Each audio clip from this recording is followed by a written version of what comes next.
Critical gender theory is the merging of postmodernist critical theory onto the gender ideology of radical feminism, and is the backbone to understanding the modern feminist and trans discourse, as well as gendered identity politics in the West as a whole.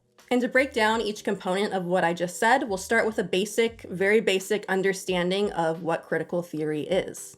Critical theory as a school of thought was born in Germany in the 1930s as a way of critiquing power structures and class domination in a less rigid manner than orthodox Marxism.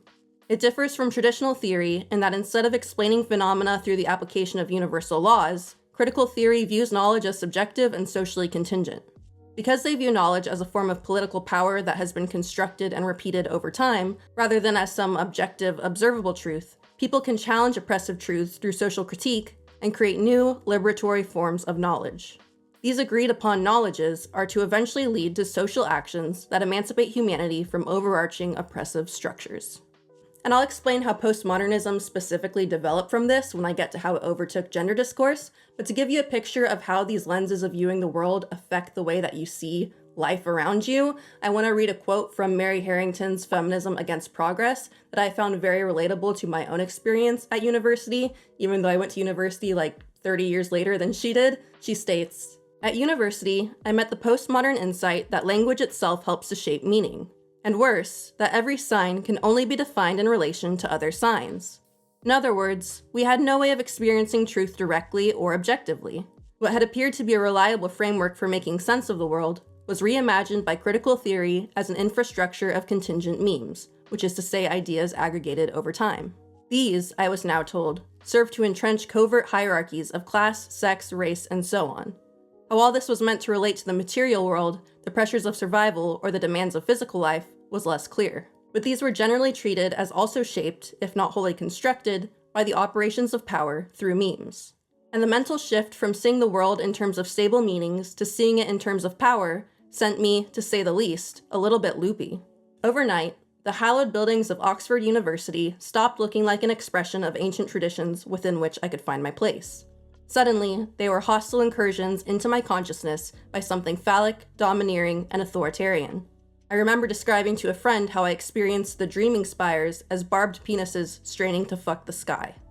So critical gender theory, then, is the ideological application of critical theory onto gender. And I say ideological because people do this in service of a political ideal, and that ideal matters more than the constitutive facts that either strengthen or weaken said argument. It's a basically utopian vision of overcoming oppression. And in this video, I'm going to argue that today there are two competing yet interrelated ideologies that utilize critical gender theory for those aims. And those aims are to either 1, deconstruct scientific notions of sex and gender in order to create a world in which gender is subjectively defined, mutable, and divorced from physical reality, or 2, to abolish the social construction of gender entirely while retaining the notion of fixed biological sex, which is to be accomplished by achieving political equality between male and female sexes by overthrowing perceived patriarchy. And to generalize these two ideological functions of critical gender theory into camps, the first one is postmodern transactivism, and the other camp is trans-exclusionary radical feminism, also referred to as TERFs. And these two groups are already going to be mad that I am lumping them together within the same ideological roots, but I will show and explain how they splinter off from one another as I go through this video. But if we're going to explore the ideological origins of critical gender theory, we have to first begin with the gender creation myth. And that leads us into that giant question of today's modern times of what is a woman? One is not born, but rather becomes a woman. No biological, psychological, or economic fate determines the figure that the human female presents in society. It is civilization as a whole that produces this creature, intermediate between male and eunuch, which is described as feminine. The creation and conception of womanhood has existed since pre-biblical times, from the biological evolution of sexual reproduction from its asexual precedent, to the metaphysical beliefs of feminine and masculine essence in ancient Greece. Being inherently tied to our evolution as a species, gender roles typically develop cross-culturally as a means of best ensuring survival and the propagation of future generations. Females, being the sex whose physical role is defined by bearing and breastfeeding children, tend to take on a reproductive role in society, while males, the physically stronger and reproductively expendable sex, engage more in hunting, warfare, and other means of providing for and protecting their offspring. Fast forwarding many thousands of years into the 1960s, The biological role and cultural necessity of sexual dimorphism hit an all-time low, as society shifted into a service and knowledge economy where women could be as productive as men, and technologies such as birth control and safe abortion made motherhood a choice, liberating women from many of their biological constraints. I find it interesting that in the 1960s and 70s, when technology flattened the biological function of women to an unprecedented degree, that people suddenly started theorizing that maybe gender is a social construct.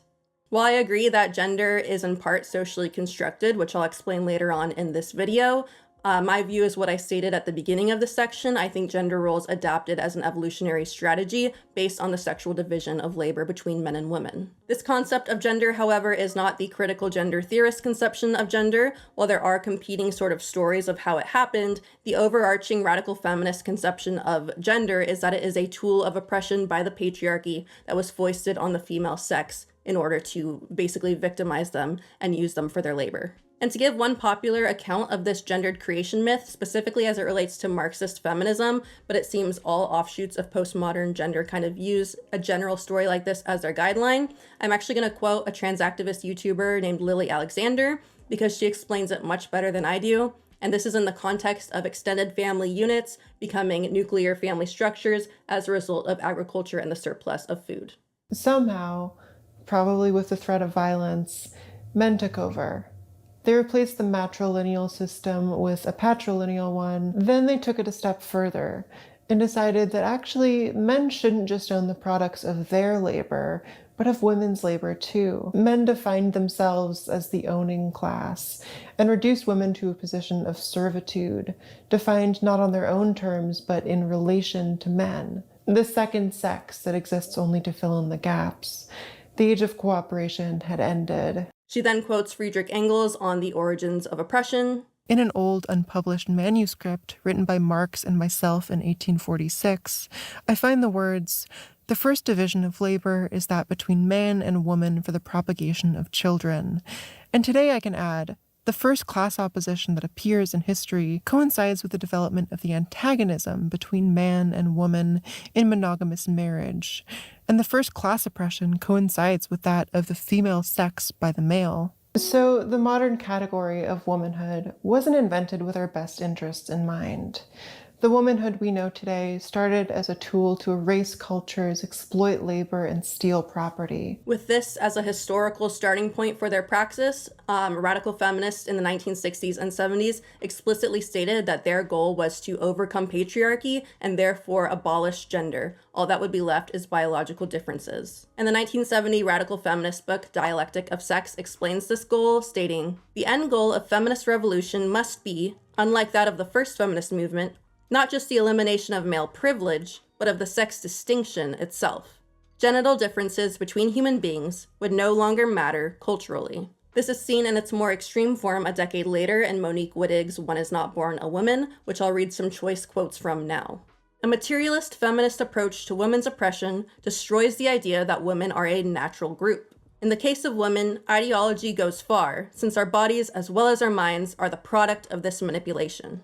We have been compelled in our bodies and in our minds to correspond, feature by feature, with the idea of nature that has been established for us. Thus, it is our historical task, and only ours, to define what we call oppression in materialist terms, to make it evident that women are a class, which is to say that the category woman, as well as the category man, are political and economic categories, not eternal ones. Our fight aims to suppress men as a class, not through a genocidal, but a political struggle.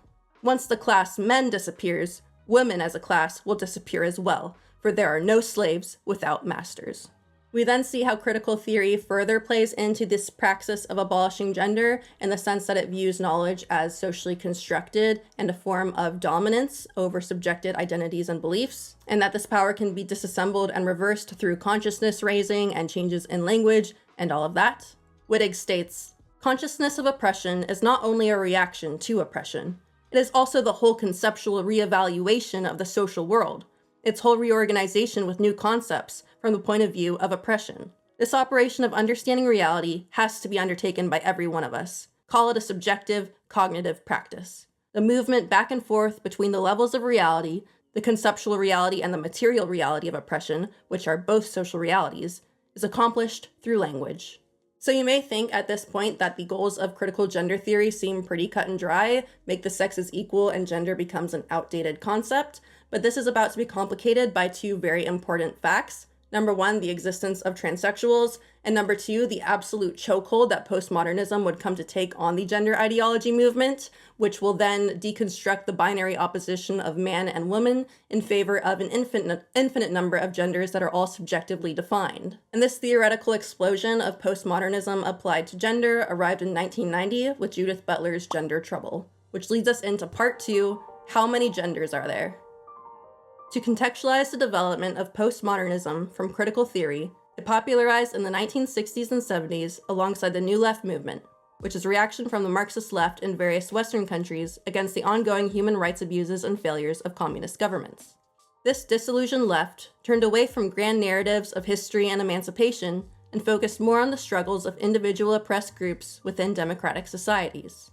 This, alongside the backdrop of the civil rights movement, played heavily into the identity politic movement of the time, hence the reinvigoration of feminism into a second wave. One of the significant markers of post-structuralism and postmodernism as an outgrowth of critical theory is Derrida's conception of deconstruction, which is to remove binary oppositions between terms and allow for a pluralistic multitude of truths. And Derrida describes the role of deconstruction, saying, "In a traditional philosophical opposition, we have not a peaceful coexistence of facing terms, but a violent hierarchy. One of the terms dominates the other, occupies the commanding position. To deconstruct the opposition is above all, at a particular moment, to reverse the hierarchy." Well, we see elements of this in Monique Wittig's piece I referenced earlier in 1980, which is when this really gained traction. We saw it in its ultimate form when it was applied to gender in 1990 with Judith Butler. She utilized deconstruction of the binary opposites man and woman and viewed the creation of gender as a subjective and ongoing experience unique to the individual.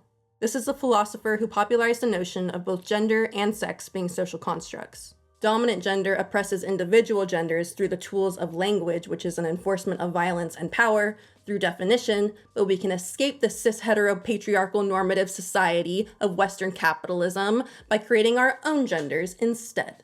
And this is where we get the idea of there being an infinite number of genders. And of course, this really exploded in modern society on Tumblr in the early 2010s. And I think that has to do with the new technology of social media, which, more so than birth control even, separates us from our physical bodies entirely. We are just thoughts on a screen and in a chat forum. Our genders can then have absolutely nothing to do with our physical sex. And I certainly took advantage of this technology as a child when I would cross-dress on Club Penguin in order to bring girls back to my igloo.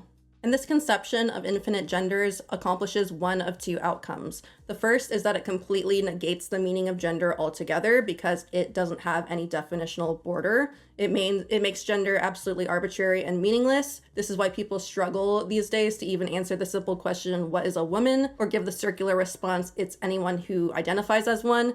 Basically, woman has no more meaning because meaning is individually constructed by individuals. Or the other outcome of the infinite gender hypothesis is that it stereotypes gender expression to the most extreme form that has never been tried in all of human history, which is antithetical to feminist and liberal notions of gender roles being too restrictive. If something as mundane as not liking the color pink renders you no longer female, and instead one of an infinite number of non-binary genders, then you have an extremely rigid and sexist view of what a woman is. Postmodernism's assignment of a prescriptive rather than descriptive role to language, as well as the notion that all of truth is subjective and relative and that there is no observable objective truth, makes simple statements about reality like men can't get pregnant political. It's no longer a description of physical life, it is rather a moral argument that you are making. And to see this view come to life, I'm going to quote another trans activist YouTuber who follows that exact logic when it comes to her criticism of those who are opposed to the gender ideology movement. When the anti-gender movement say that gender is an ideology and sex is a fixed point, we now understand they aren't making an observation, they're making a demand. When they say that you can't change sex, they mean you shouldn't be allowed to, because that would be dangerous. Not the kind of danger that is proven with evidence, but the kind they want the state to posit and punish. What they want is morally righteous violence that restores an imaginary order, because they are anxious about real problems that they cannot or will not think about, and so they can only glimpse those problems through the prism of unreality. To a normal person who is not steeped in postmodern theory, this is an absolutely absurd and crazy statement to make. I went to an American university, so I know how to speak this language. I get why people view the world this way, which is why I'm making this video. But this is basically what postmodernism asserts. Statements are moral arguments. They are not descriptive of reality, because there is no reality. But while sites like Tumblr exploded and mainstreamed the concept of there being an infinite number of genders and really threw postmodernism into our social world, not saying it all came from Tumblr, I'm just saying that's one expression of it, there is still another complication to both radical feminism's idea of gender as well as the Butlerian idea of infinite gender, and that is the existence of quote-unquote true transsexuals, as in transgender people who experience gender dysphoria. And with that, let's take a look at the current status of the trans debate. Part 3. Transmedicalists versus Transtrenders. Transsexuals and cross-dressers, when looking at the historical record, appear to have been around since at least ancient times. Different cultures have had different names and roles for these people, for instance, third gender or two-spirit people, or ladyboys in modern Thailand. But all conceptions of gender exist in relation to the sexual binary and the bimodal construction of feminine and masculine qualities, as they relate to generalizations we observe about the social expressions of one's physical biological sex. In this sense, gender is socially constructed and mutable in its expression in different cultures and time periods, but the physical sexes they are generalized around exist in biological reality. In this view, the language of gender plays a primarily descriptive rather than prescriptive role, with those descriptions changing as observations change. And of course, there are intersex people who are born with deviations to their chromosomal makeup and secondary sex characteristics, but there is still only two sexes, as the sexual production of mating that we evolved from relies on gametes and how gametes interact with each other. So even if your chromosomes vary or you have more testosterone or more estrogen, etc., you cannot change your biological sex, and scientifically, intersex people are classified as either male or female. There is no ambiguous third sex because sexual reproduction necessarily relies on a binary. Because gender categories are created and constructed around observations based on these two physical sexes, it makes sense to view gender as having a fixed number, usually either 2 or 4, aka man, woman, trans man, meaning gender is socially constructed, but it's not just some meaningless, definitionless, voidless term. But this view of binary trans people negates the concept of infinite genders and has been an intense source of conflict within trans activist movements and spaces, especially back in the early Tumblr years and the anti-SJW phase of YouTube. But bringing the historical record into modern times, we first see gender identity disorder listed in the DSM in 1980 as a mental disorder in which a person feels a deep discomfort in their biological sex and strongly identifies with and wishes to change into the opposite biological sex. In 2013, this was updated to be called gender dysphoria and is often first present in childhood, though some children do grow out of it. For some people, though, the sense of dysphoria lasts into adulthood and doesn't go away. And currently, the best technologies we have to alleviate these symptoms are through things like cross-sex hormones and sexual reassignment surgery. And this is where the most common notion of transgender comes from. Adults with gender dysphoria who undergo hormone therapy and other forms of treatment in order to present as the opposite sex. Since the explosion of the million gender movement online, however, there has been a tension between those who believe that transgenderism is an innate mental illness, something that you have no control over, and those who think that you can claim trans identity for any reason whatsoever. All reasons are valid. If I identify as a man right now, I am a man. And if I now identify back as a woman, I am now a woman. It has nothing to do with any kind of fixed set of characteristics that will actually define whether or not I'm a man or a woman. And the ramifications for these beliefs around what makes someone transgender does play a political and legal role when it comes to things like healthcare.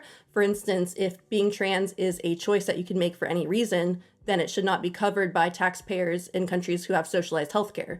Like, why would transition be covered by that? It would be a cosmetic surgery in the same way that many women just decide to get boob jobs. Doesn't mean that you as a taxpayer have to pay for that just because they want to look different. The idea that someone is not born trans also doesn't exactly play well into the idea of transgender people being an oppressed class or deserving legal protection, because it just makes it seem like it's a choice like any other. Like, you could get face tattoos and you will probably get discriminated against when it comes to employment, But that's not actual legal discrimination, because that's not an immutable characteristic. That's something that you chose to do. And a lot of activists will compare gender dysphoria being in the DSM to how homosexuality was in the DSM and how this is stigmatizing and so on. But I think there is a very key difference to be made when it comes to homosexuality and gender dysphoria being listed as mental illnesses. Homosexuality does not inherently and independently breed suffering and distress. Homophobia does. The way that your society is set up causes suffering and discrimination against homosexual individuals, but there's nothing about being gay that makes you suffer. In the same way, there's nothing about being Black that makes you suffer. But if you're in a society that is racist and oppresses you, you're going to suffer as a result of your skin color, an immutable characteristic. Gender dysphoria, on the other hand, is an inherently distressing experience. It results from the mismatch between your perception and observable physical reality, which is basically as close to a definition of mental illness that you can get. Even if you're in a totally accepting society in which you can fully medically transition in a way where the technology is very advanced to where there's no side effects, there's no risk of any kind of damage whatsoever, and you live a peaceful life as the opposite sex, it was still that distress that caused you to go on that journey in the first place. It is still a mental illness that can be alleviated, but that is the origin of transgender in the transmedicalist view. So there are important legal consequences to born this way transsexuals, as well as the everything is valid version of transsexuality. And I understand why quote unquote true transsexuals may feel put off by modern trans activism. This does also raise the question though of what makes somebody transgender then? Because you can have gender dysphoria and not transition. You can also, let's say that, people don't like this example. Let's say you do transition as a fetish or a fashion aesthetic or for any other reasons, political reasons. I mean, if you go through all of that process in order to, look like the opposite sex, does that not make you transgender?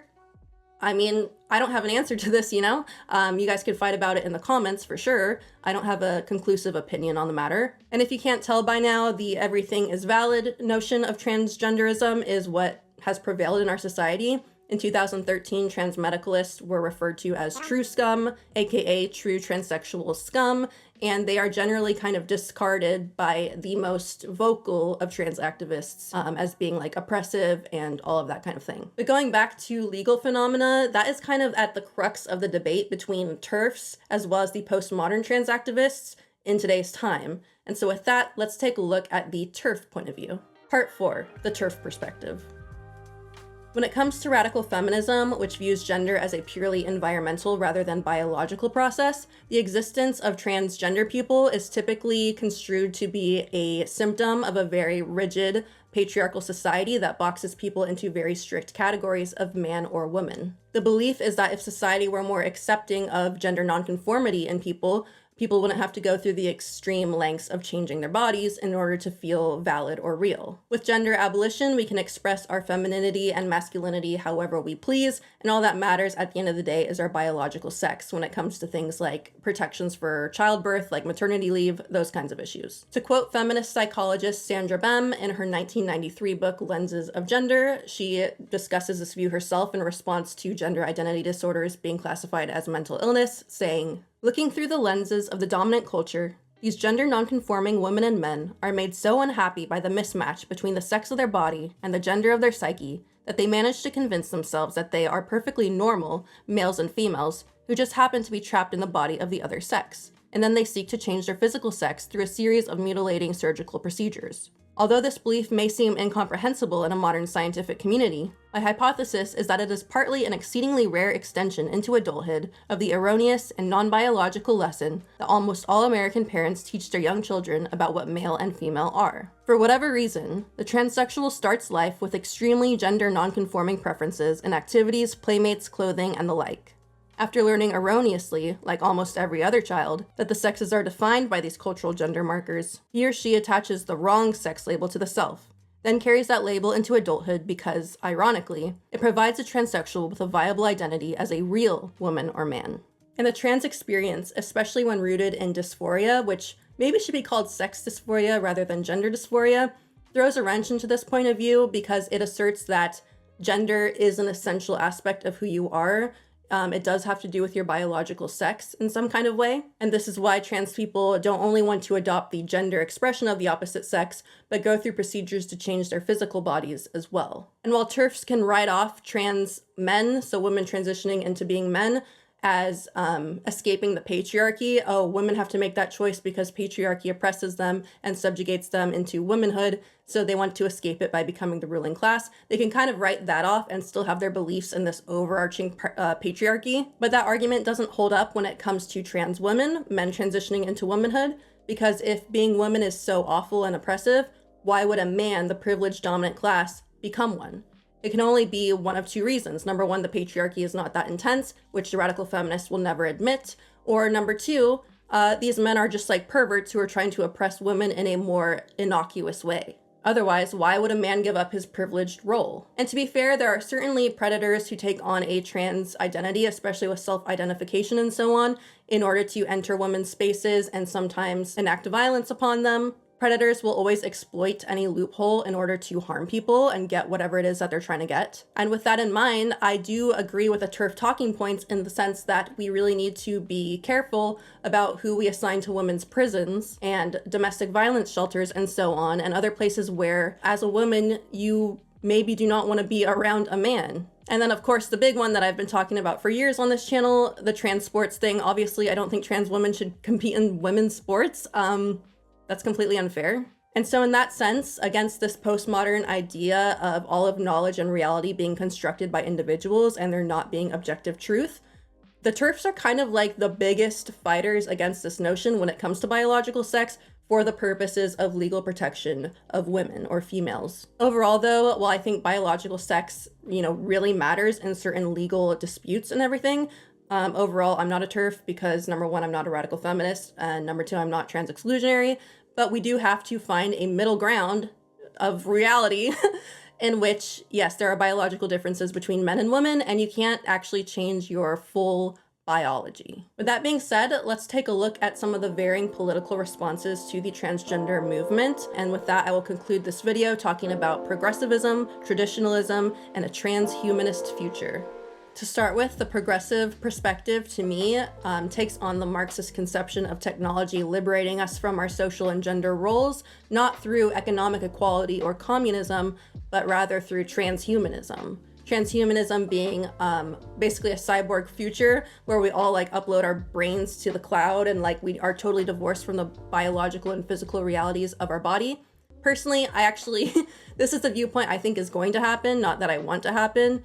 I am one of those alarmists who thinks AI is going to totally take over all of humanity. But when you look at technologies like external uteruses and the like, you can see how people are working on making gender difference in biological sex null and void.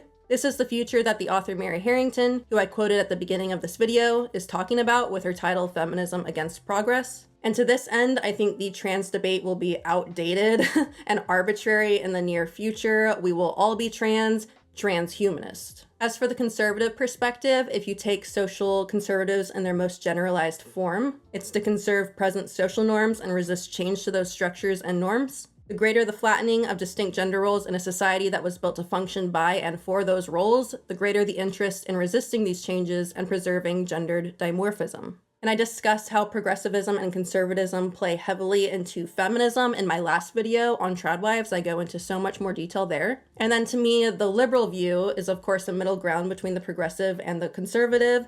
It is generally to allow people to be self-determined, to make choices that they want with their bodies, so long as it's consensual and, an adult decision. Some classes need protection, for instance, children, due to their underdeveloped brains. That's why they can't consent to things like face tattoos or cosmetic surgery. And women, of course, also need to be a protected class because they have the immutable characteristic of being female. Basically, people should have equal rights, but those rights have to be protected due to immutable characteristic differences between people. But of course, no ideological group is a monolith. Those are my opinions on the liberal form. At least those are just my opinions shoveled into the video. Let me know what you agree with and don't agree with down below. But anyways, I hope this video helped to make clear this absurd political climate that we find ourselves in that's very jarring and not based on reality. Personally, I think this disconnect from reality and reason is making people mentally ill, but that's for a whole other video. I know everything is kind of confusing right now in the gender debate, people are gonna get so mad at like so many things I said in this video. Whatever. I'm just a woman trying my best. But yeah, I hope you enjoyed this video. If you like this kind of content, I did make an hour-long response to ContraPoints on trans issues, but mostly free speech about a year ago, if you want to watch that. Otherwise, if you are subscribed to my channel, then I will see you in the next video. So I'll see you then.